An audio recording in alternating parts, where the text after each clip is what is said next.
We're halfway through the winter tour of the North American Dota Pro Circuit, and after last week there were some big questions, like, what shape is Evil Geniuses in now? Can Arkosh win a game in the upper division? Who could possibly compete with Undying and Quincy Crew at the top of the North American Circuit? There was a lot of Dota to try and answer these questions, so let's get right into the Week 3 update for the North American Winter Tour.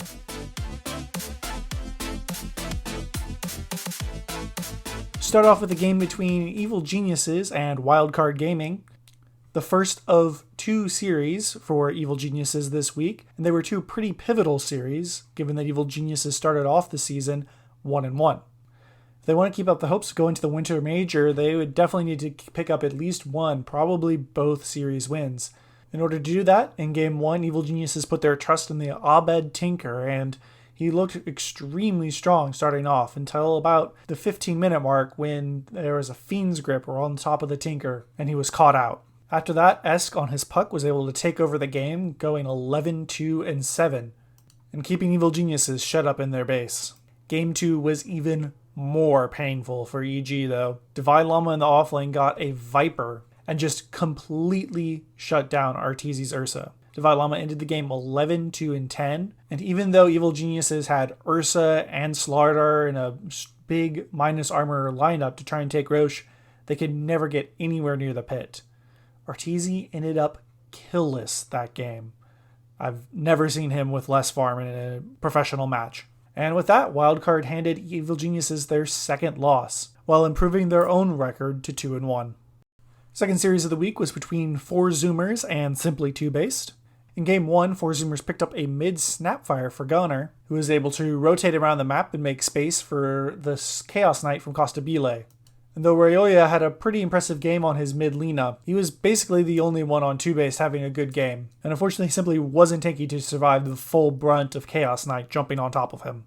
In Game 2, the Zoomers pulled out an Io offlane, played by Mu. He picked up a Holy Locket at 8 minutes, nearly 2 minutes faster than Royoya's mid-OD Meteor Hammer, which, considering ODs are usually getting their Meteor Hammers around 6 minutes, shows how hard the 4 Zoomers shut down Simply 2-Based. They did their best to hold on, but their best simply wasn't enough, and 4 Zoomers secured the series.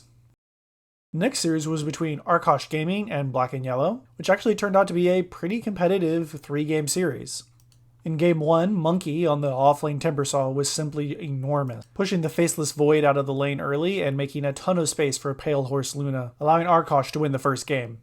In Game 2, however, they had a Carry Slark for Pale Horse, up against a Luna, Tidehunter, and Leshrac triple core from Black and Yellow. I don't know if you've ever tried to play Slark into Leshrac, but it is not fun, because all of Leshrac's skills are AoE, including his stun. Arkosh were doing pretty well for a while until eventually Leshrac and Tidehunter got enough farm in order to shut down the Slark in his team fights, tying up the series 1-1. In Game 3, Arkosh picked up a more split push focused lineup with a support Nature's Prophet and an offlane Beastmaster for Monkey. They were able to take enough towers early to constrict Black and Yellow, allowing Pale Horse on the PL to get extremely farmed. There was very little hard lockdown for him other than the Bane. Arkosh was able to slowly siege Black and Yellow's high ground and eventually take the game. Forsaken Oracle actually played Queen of Pain in all 3 games this series, and did pretty well, going even or even winning the lane occasionally. But for some reason, Black and Yellow left it for him every single game. Which means that Arkosh have won their first series in the upper division, going now 1-3. And with their next series being against Simply 2-Based, the only team left who has not won a series this tour, or even a game, Arkosh have a chance to pull out 2 wins and end up in the middle of the pack for this DPC. Though Arkosh might have more trouble with that than anticipated. A little bit of drama this week was that ESL punished Arkosh for having 3 players residing outside of North America while playing in the tournament. Now, of course, this is because those players are actually casters working for ESL and Dream League, casting their other series. So this seems like a odd place to implement the rule, considering that all those players are originally from NA compared to, say, Team Evil Geniuses, where 3 out of their 5 players aren't originally from North America. Now, I'm not a huge stickler for this rule. I think let players and teams play where they would like to play, within reason. And I think this application of it is a little bit letter of the law before the spirit of the law. Still, it is something to keep in mind for future Arkosh series. A highlight game in the upper division this week was between Quincy Crew and Wildcard Gaming. Hot off a 2-0 victory over Evil Geniuses earlier in the week, this series gave Wildcard a chance to prove that they could defeat another top team in the division, but one that has looked a lot stronger this season than Quincy Crew. In Game 1, Quinn got his signature Ember Spirit on the mid lane, while Wildcard decided to put a Spirit Breaker in position 5. The game was pretty even until about 15 minutes, when Quinn started pressuring the map with chains or disruption from Ponlo, leading into arrow combinations from the position for Murano played by Milan. With that, they were able to pick off wildcard heroes and make a ton of space for Yuar on the carry Phantom Lancer. At 25 minutes, however, Wildcard decided that they had had enough and took a fight. Here's the highlight with Moxie and Purge. Because he used it to scout. Quinn, though, following up. There's the arrow. Banish. Coming in, protect for just a little bit longer. Rest of Quincy, though, look at the way that they're moving. You get the Snapfire Kisses, they're pushing them away. They'll be able to get the kill on Ponlo right away. The drag back over onto the PL. They'll take down Yuar. And now Kezi running for his life here. The slow coming out from Esks. We get one nice bash, but Kezi, he's very, very tanky. They've got bigger fish to fry, and it comes in the form of Quinn. So they'll take out the mid, and that will open up the doors if they want to try to go for this Roche. In fact, they're still putting some pressure over to Kezi. Again, very, very tanky hero. Not someone that I think Sam can take down by himself as a position 5 Spirit Breaker, but into the pit they go. Yeah, Quincy Crew felt so confident in that fight, and the only tell we have is that Ponlo pings right where he suspected the ward to be. He was like an inch off. He's like, oh, they have a ward here. That means that Quincy Crew thinks that if their opponents didn't have vision, they would have been better set up for that fight, but because the vision, wow, they killed him so easy. Milan. Can they stop it now? They're going in. They're going to throw here. They're going to go wicked again. They oh kill my God. Roche gets a kill on S. Oh my God.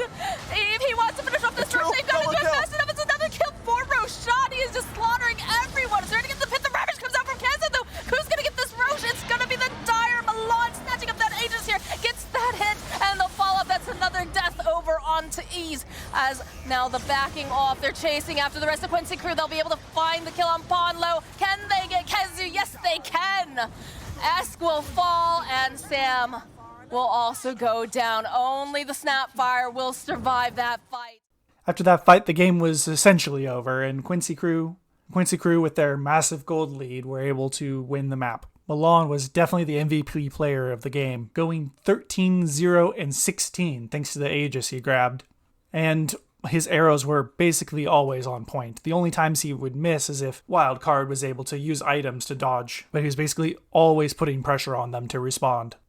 However, Wildcard wouldn't go down without a fight in Game 2, where their Timbersaw from Divine Llama on the offlane essentially ignored the carry Razor, and Esk and OD won middle by building a Midas first item and completely skipping Meteor Hammer, which basically every Outworld Destroyer has been building in this tournament. Instead, he picked up an early Hurricane Pipe and went for a right-click build. With that, he rotated around the map, making space, and even though the kills seemed relatively even, Razor simply couldn't farm as fast as the carry PA for Wildcard. Finally, at the 16-minute mark, Wildcard won a decisive team fight. Ooh, yeah, so he's going to finally get punished for the way that he has been playing so aggressively. So that is the Aegis, though. It's coming back up again. Divine Llama, Alex, Sam in position. It's going to be the follow-up. Tumbler's Toy away. A good fire blast over New War. Buys a little bit more time here. Kazu's got that finished up with that blade now. But again, a good Astro Imprisonment. Even though they go and they drop the Static Storm, not going to be quite enough damage as of chase after them. Drop the Sanity's Clip. They'll find Kazu and Divine Llama. He's trying to just get his hands on Yowar's. He jumps right in. OD-esque finding Milan. He's going to be able to get the hit off, and Tiny gets the Astral off. Oh my goodness. Quinn's going to try to just get in there, but they've got their eyes on Ponlo. They will clean up this Disruptor, and Quinn will have to just flee. A few moments later, they began pushing top lane, where Quincy was able to find the Outworld Destroyer out of position and get a pick off, but the Phantom Assassin was simply too farmed. Here with the Firefly, with the lasso, it's going to be enough. No, S, he's going to be able to save himself just a little bit longer. He's going to go right back down over onto the Firefly, so he does end up falling.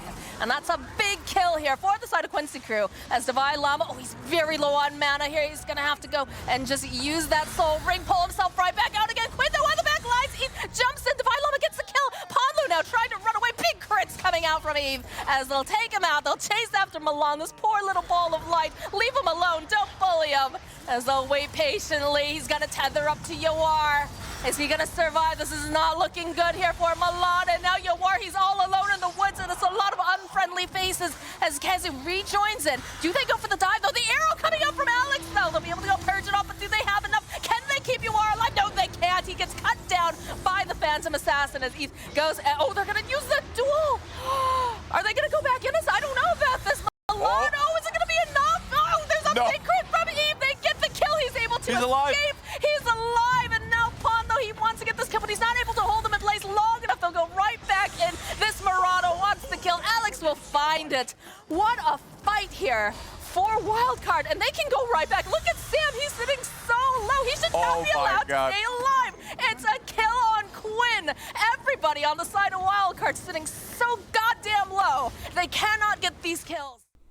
And so Wildcard evened the series and forced a game 3. But this time, Quincy had a plan, putting a Drow Ranger and a Weaver in the safe lane, and a Slardar paired with an Io in the off lane. Both pairs simply crushed their lane, with Weaver and Io doing insane amounts of damage thanks to the minus armor from the bugs, and Slardar and Io simply having too much regen for the Luna to deal with, diving her under tower and getting kills on the supports. Once again, Quinn was mid on his Ember, making space around the map.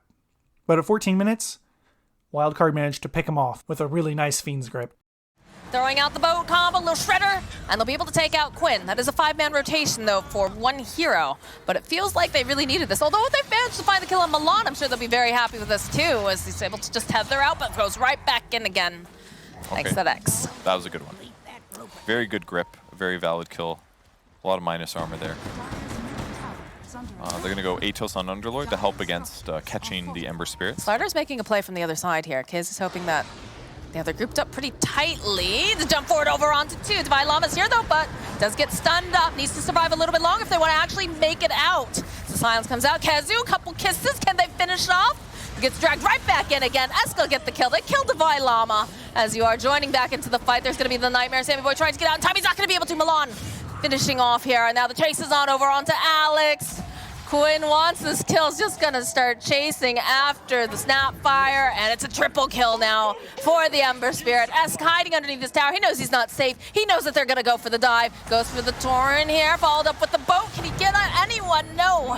Not gonna be able to finish off over here onto Pondo. The buyback comes out though. Alex trying to protect him, trying to buy a little bit more time here for X. He's gonna end up probably giving his life for the cause, as there's just too many heroes. Will allow the Kunkka to teleport out, but he will die back for that. Wildcard simply could never get on top of the Drow, who picked up a Shadow Blade to be able to move freely around the fights.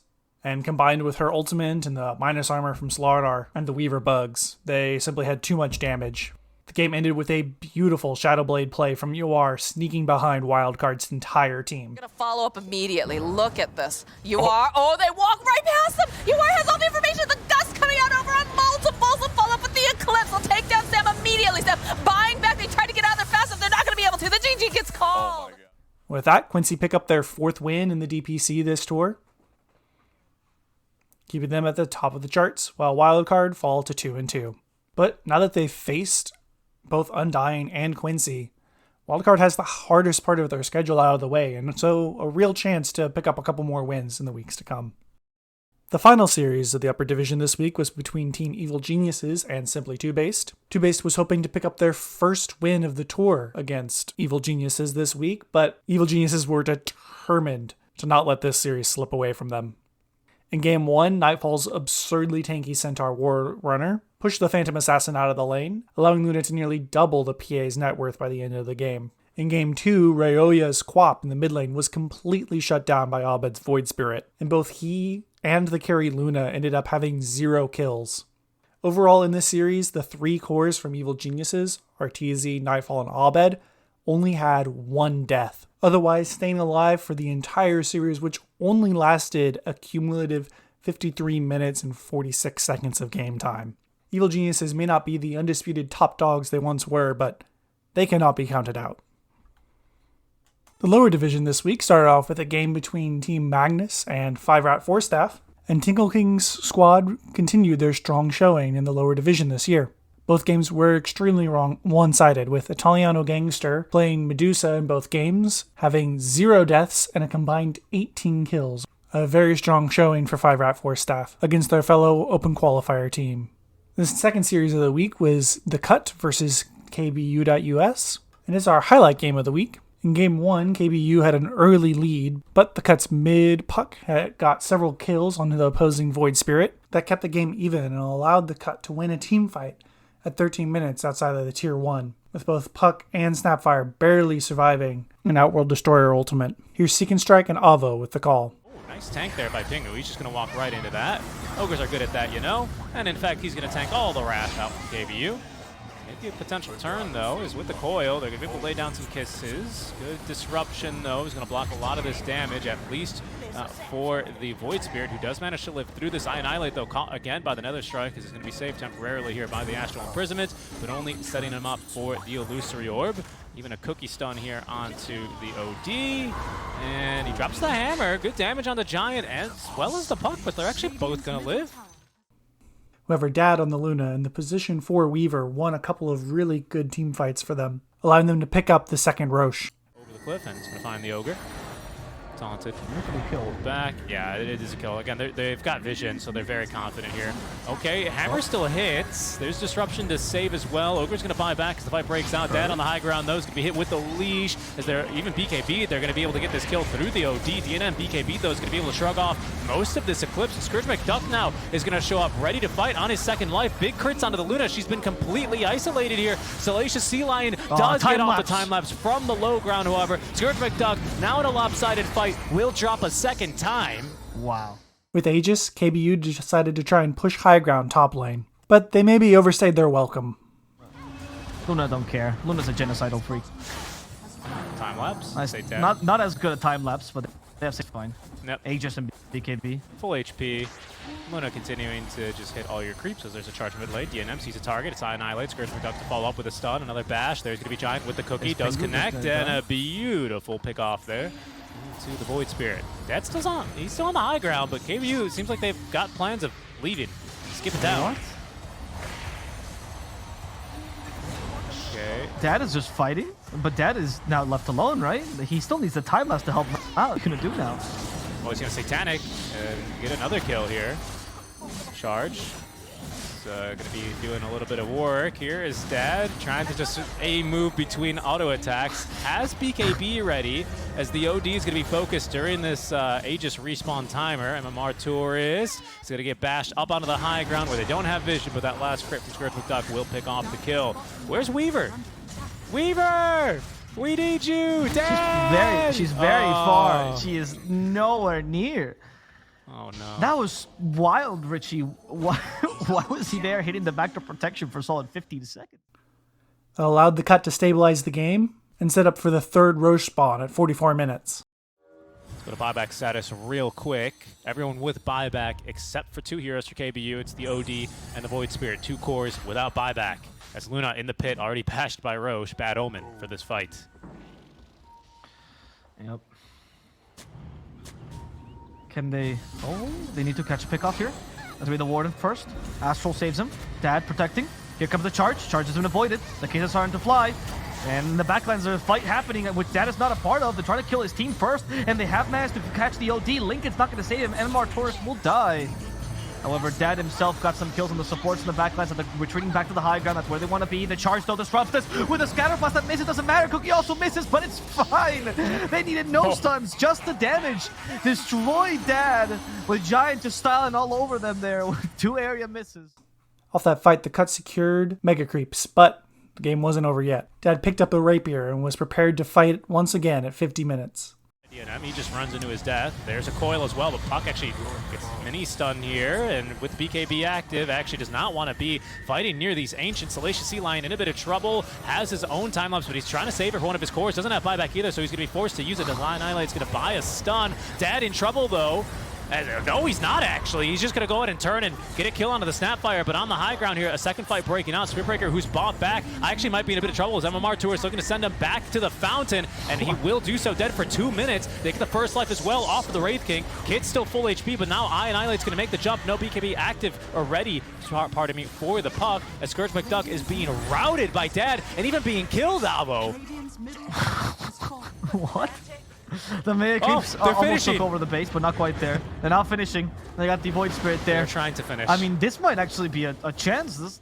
I just haven't tested it. I would assume so. Because Counterspell works the same way as Lotus. Yeah. So. Yeah. Okay. It probably is I would all. presume Mirror Shield is Here they scored go. off Counterspell. Here they go. Oh, they actually broke the Aeon Disc with the creeps. That's crazy. That's crazy. Killing the Weaver's major here. Well, they need a BKB on the Wraith King. He's not activated yet. Charge to save him. He's dead. And Weaver's alive? Weaver's still alive. They caught him with a stun. Now they finally finished her off. And Dad dies to the Rapier on deck. Rapier on deck. DNM. He did all he needed to do there. Who took the Rapier? I didn't really see. Was it DNM? No? Who took the Rapier? Snapfire? It was the Luna again. Snapfire has it. Oh, Dad. Okay, Dad has a new one. Okay, right. No, Giant has it. Giant, guys, yeah, come but on. Dad is a new. This is my moment. That is a new Rapier. I took the right talents at 20 on 25. It's true, actually. It's true. Snap can be the carry now. Okay, I mean, you lost one Rapier. You had another one, just in case, so you're not that screwed. That was such a mistake from Salacious Sea Lion. I mean, you cannot have your Aeon Disc be procced because you're killing Necrobooks. I mean, that's... He wasn't expecting Necrobooks to fight back, I guess. I don't know. I think that's pretty good. It was the last will damage, though, I'm pretty sure, is what procced it. Yeah, I think so Which is... It was the... Look, this is the best use of Book of the Dead I've ever seen. Yeah. Honestly. This item is very underwhelming usually. Oh, that's Lincoln. Oh, they killed Dad's Lincolns.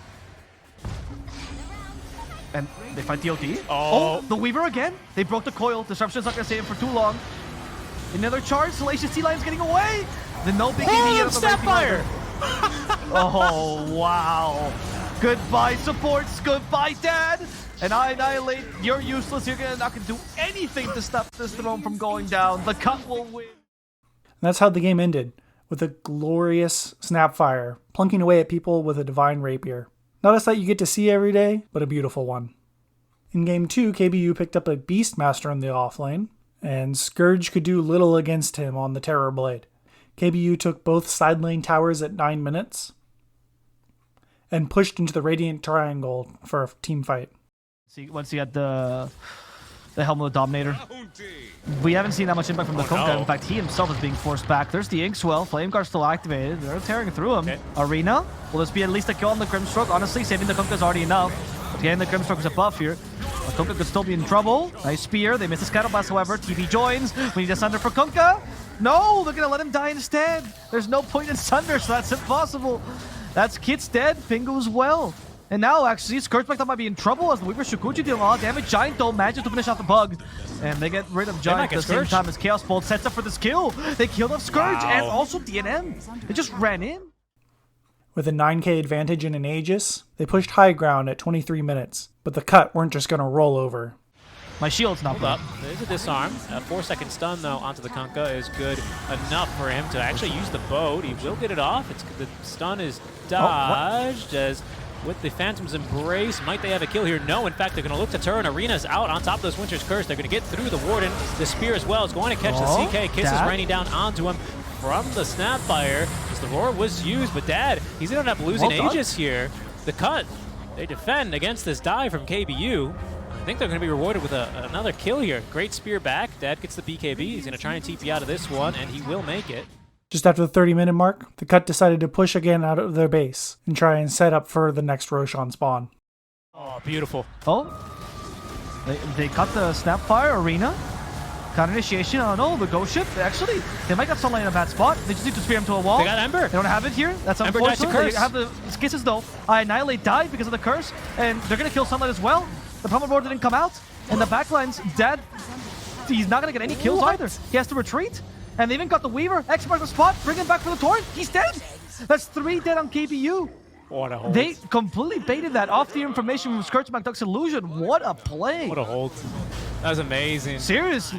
And without the meta active, this Roche is not fast for the cut. They did win an impressive team fight, but of course it was impressive because they were fairly behind. So they don't have the items to actually get through Roche.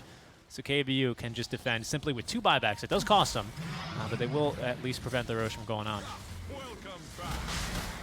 We do have the arena They're now. gonna try and do it themselves. They can I think they can fight. They have arena and Winter's Curse ready again. Yeah, they do. There's no meta for a They minute. have Ghost Ship too. There's no meta for a minute, though. That's maybe the only thing that I'm scared about. But the TB, he is tanky. 3,500 HP here with the Scotty and that Reaver for the Satanic.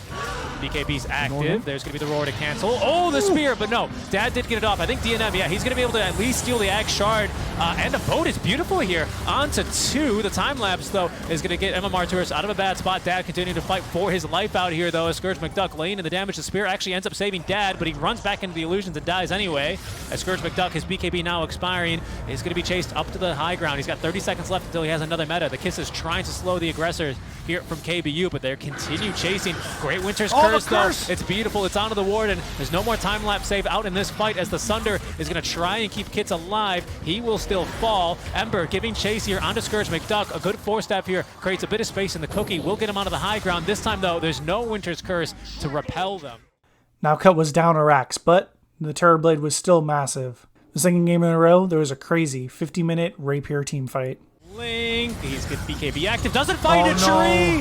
Oh, it's Salacious Sea Lion back in the river where he's in his natural habitat as Annihilate in his own natural habitat. He avoids the Terror Wave as Dad BKBs this one off as well, just trying to fight through it. He's losing this fight and has lost his life. Buys back immediately. Giant still alive, gets the D word before he goes after the Stroke of Fate, picks him up. He's got buyback, however, as Annihilate has been skewered by DNM. Fight, though, still breaking out behind them as Kits is going to end up dropping. But Scourge McDuck just doing so much damage right now. What? Yeah, Scourge is god right now. The even X, the poor Beastmaster, he's done. Okay, they got the team fight. This might be Roshai. Annihilate still trying to cut the backgrounds. He's got for Giant. Giant in trouble. Giant needs to cookie himself to safety. No, Annihilate's already left. This is going to go down. They had to TP Pingu. They're going to have to show Pingu. And that should be the green light for KBU to just get into the pit here. Yep. Dad is going back in again. Scan. I Annihilate. He has eyes only for Pingu. He's going to go and shut down the Newt, but the fight's breaking out. Near the Rosh. Oh, time lapse again. Dad, I think he actually He's in trouble. too early. He might just be. Yeah, the tidal wave didn't hurt him. He's going for Giant, but Giant's not the best target. They just need to go forward. They try to cookie them, but unfortunately, Leash doesn't matter. Dad's dead because the X. Well done, Scourge. That's has the opportunity to go for the Rosh. I Annihilate. He actually gets the refresh shot this time. I Annihilate trying to steal it. He goes through, but he doesn't get it. Refresh immediately. He wants a second meta. He wants to finish. I Annihilate kills the supports once again. He's doing so much work. Scourge could be in trouble. This TB illusion. He has to eat the cheese himself. This TB illusion. Scourge, second Terror Wave. Oh my god! No, it's not gonna do much, Scourge! Go for Annihilate, but he's a bit too slippery. DNM can't catch him, he's a BKB. Those illusions are too big of a nuisance. Scourge McDuck fighting against everyone and everything, but he's being Throne's exposed. Constantly. They have to defend. Concentrate on a single person. They have to go for the poor Beastmaster, and they do target him with a tidal wave. He's gonna go down. The time lapse does not exactly work there. Try to blink forward to get that time lapse. Blink on Weaver, that's bonkers. I have never seen that before. Scourge McDuck. He's trying to continue this team fight, but he's just too slow. The advantage now back in the Cut's hands. We began to push high ground, but KBU was respawning. Still, Scourge McDuck didn't care. He was done. Back door. Alright, just needs the Dark Portrait now. Wait. Okay. I don't know about this. Scourge. Scourge is done. He has won another hour-long game. It's gonna finish now. He still has Satanic and Sunder. He got stunned, and it's not very good. It's not looking very good. The illusion from Scourge is stronger than he is. Yep, Annihilate's cutting waves. But once your 4's already gone down, there's the Terror Wave. Sunder from the Mars. Mars came in for extra. Can they go through backdoor? They're trying with a Divine Rapier, but here's the initiation. Winter's Curse to stop him. Tidal Wave tempts them forward. Can they finish him? It's dead. They can't. He's too big a nuisance. The Ghost was stunned. They got the throne instead. A well-played game by the Cut, showing that they don't just rely on early game pushing drafts. The next series was between Team Dogchamp and Team Felt. Game 1 was a pretty back-and-forth affair, but Felt could never really overcome the free-farming Stonebank Phantom Lancer, even with a Battle Fury PA to try and clear the illusions. Stonebank had very few deaths and was able to pull the game out. In Game 2, Dog decided to pick up a Techies for the position for Yaren, but I don't think it worked out quite the way they hoped. Zor's offlane Axe carried the game for Felt, making space for the PA. But it was still a Techies game. You never quite know what's going to happen when you try and breach high ground, like Felt did at the 35-minute mark. Here's Kips and Upon Zeus with the call. There, and Stormspirit is still dead for a little while. They're gonna be... Oh, Aegis nearly goes down, but will survive. That's done. This- Flash track.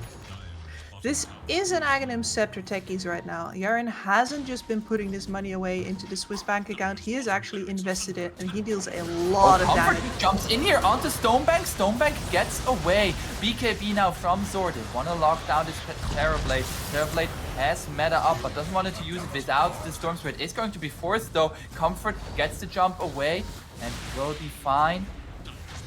There's gonna be a big mine stack. They wanna force him away. That's gonna be an easy kill. Boom!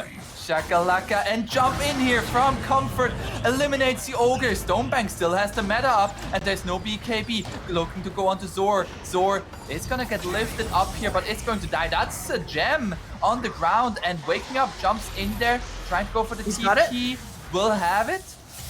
But at the same time, Comfort has been caught out. He gets the bash on the Stonebank. Stonebank! It's gonna go down to Shu out of all of them. Can they kill off Comfort again? That's gonna be the stun from Bloody Nine. The Satanic come out. Rayla Lisa with the lockdown, the spear with the arena. It's going to be there. They don't hit him. Finally they get the kill and they're looking for more. It's a Rayla Lisa show now. And Solji, it is 1 versus 3. Split Earth connects, but does he have the damage? It is not enough. Drumspread will still die after this. Will still die, but it is a full team wipe. As the Techies and Mars, the last ones alive. So even though Dog came out slightly ahead in that fight, they couldn't really get much done and Felt still had a significant advantage, which helped them as they push high ground again in the bot lane, setting up a final fight where Wake Me Up, the Ruby player, seemed to be having a lot of fun. BKB for them. Jump in here from Rayla Lisa. Misses the spear though. BKB from the Mars trying to fight back here, but he is just going to go down. Stonebank with the Metamorphosis is going to hit. Comfort jumps now in. The bash coming here onto Stonebank. Stonebank gets the Sunder off. Kills off Shu. Now looking for Solji. Gets the A on this. Sunder stolen by Wake Me Up. Heals off the PA. Looking to kill off everybody but the PA. Stonebank. Does he have the damage? Comfort, he's just fighting back. There's no more Sunder. And the Terrorblade does go down. PA, however, solo goes down. And that's a dead PA. Rayla Lisa now jumping in. Heal onto the Lash Strike. Lash Strike is more than enough damage. And that's a dieback on Rayla Lisa. Stonebank needs to be careful. He doesn't have the meta up anymore. Ooh. If they hold this, it's by the skin of their teeth. But they have a techies. They have a techies. And you can see Felt considering it. Mines being planted on both sides. Yeah. US and Russia during the Cold War, you just prepare.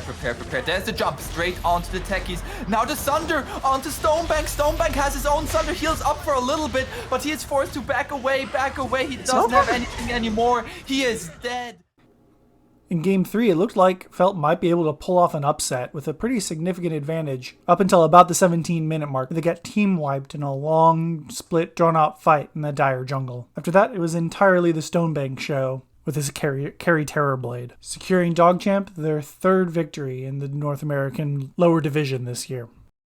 Next, we had a fight between 5-Rat Forstaff and 5-Man Midas. And while in Game 1, 5-Rat had a pretty traditional Medusa carry, the true carry of the game was their position for Skywrath. B-God got 15 kills and 13 assists, participating in 28 of the 36 kills that 5-Rat had that game. And in Game 2, it didn't look like 5-Man Midas learned their lesson because they allowed B-God to have Skywrath again. This game, RRL did have a great game on the Storm Spirit, but couldn't overcome the 11 kills and 11 assists from the Skywrath. B-God played an amazing series, securing it for 5-Rat Forstaff, and joining Team DogChamp with a 3-1 record this tour.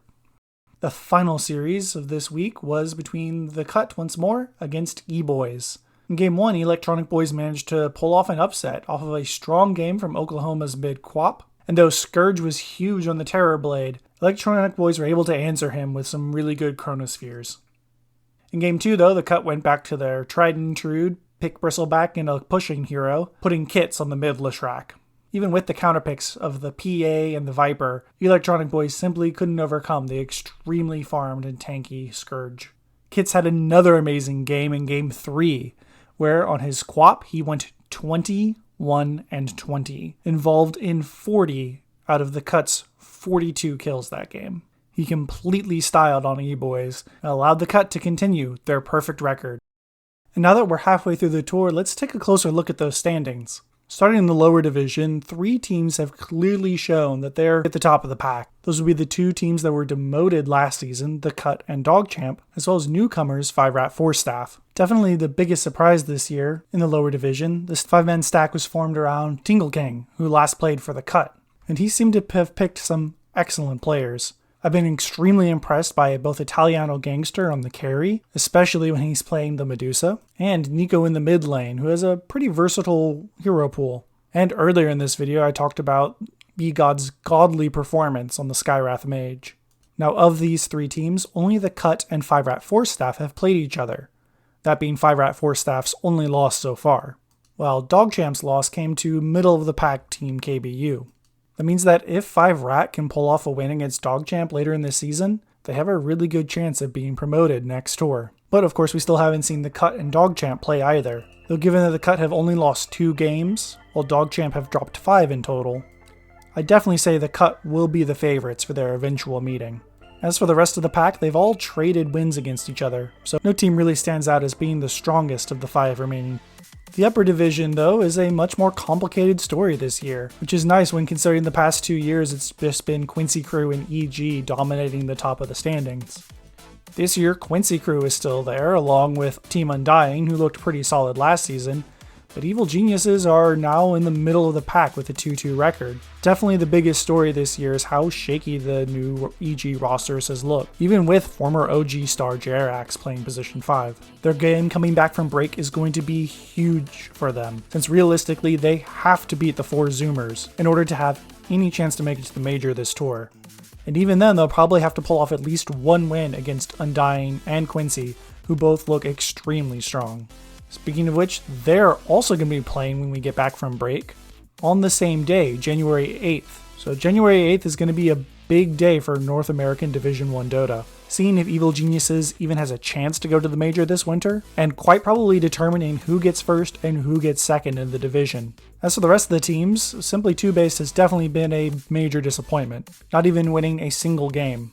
Luckily for them, all of their losses have come against the top 4 teams in the division, so they do still have a realistic chance of at least picking up a couple of series against Arkosh or Black and Yellow. The other most interesting team is, of course, Wildcard Gaming, the former D2 Hustlers lineup. They've managed to find themselves at a 2-2 record after beating Evil Geniuses. And they have also already played Quincy and Undying, meaning they have a realistic shot to end the season with a 4-2 record, potentially putting them in a position to play some tiebreakers. The last half of the Winter Tour is going to be extremely exciting, which is exactly what you want if you're a Dota fan. There's a rewind for Week 3 in North America. Now that we're halfway through, what do you think? Are Evil Geniuses in trouble, or are they going to be able to keep in contention for the major? Who's going to win on January 8th between Quincy Crew and Undying and top the North American division most likely? Will 5-Rat 4-Staff manage to get promoted from the lower division during their first tour? Week 4 is going to be vital for the fates of a lot of teams. But until then, have a happy holidays, have a wonderful start to the new year, and good luck, have fun.